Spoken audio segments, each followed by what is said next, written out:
Au nom de la représentation parlementaire, à M. Ahmadou Al-Aminou Lo,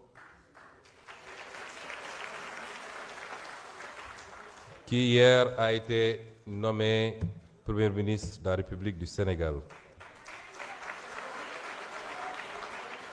Je voudrais rappeler que je connais personnellement le Premier ministre du Sénégal, que j'ai fait nommer secrétaire général du gouvernement rattaché à la primature que je dirigeais, et avec lequel j'ai cheminé pendant 1 an et demi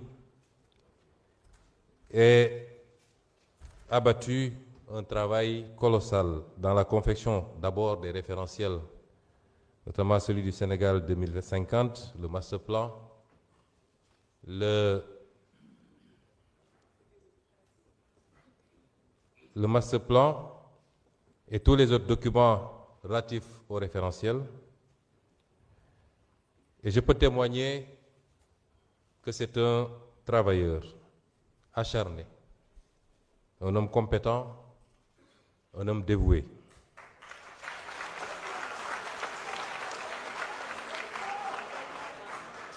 Même si par ailleurs,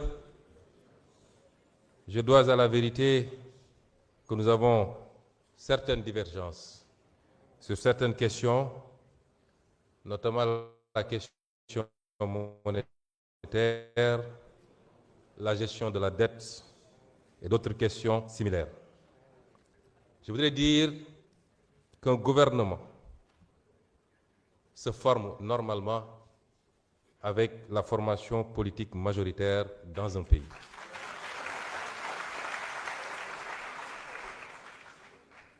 Notre formation politique n'a pas été associée aux consultations qui ont conduit à la nomination d'un Premier ministre. Elle n'est pas associée à ce jour aux consultations pour la formation d'un gouvernement et par conséquent, je voudrais dire qu'on ne peut pas faire du PASTEF sans PASTEF.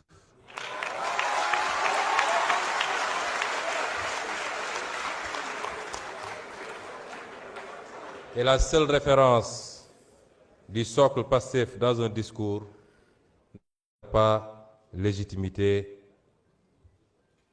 du parti PASTEF. Je voudrais rappeler que les circonstances dans lesquelles cette installation se tient m'amènent à clarifier ces questions. Malgré ce raté, malgré ce faux départ par rapport à la nomination du Premier ministre, PASTEF, qui est la formation politique, et c'est inédit dans les annales politiques de ce pays et peut-être du monde, qui est la formation politique à la fois majoritaire dans l'opposition et au pouvoir, reste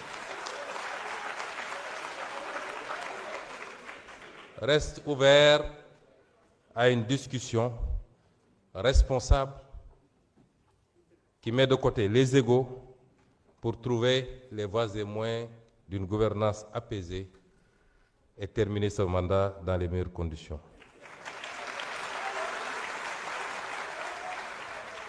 Et cette discussion ne se fera pas autour des hommes et des femmes. Elle se fera autour des orientations et du programme. Sur quoi devrons-nous entendre désormais avec l'exécutif?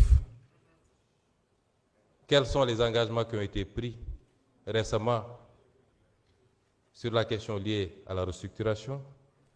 Quelles perspectives pour le maintien du pouvoir d'achat et éviter de faire subir aux Sénégalais les conséquences d'une augmentation? Quid de la justice et du jubal jubanti? Autant de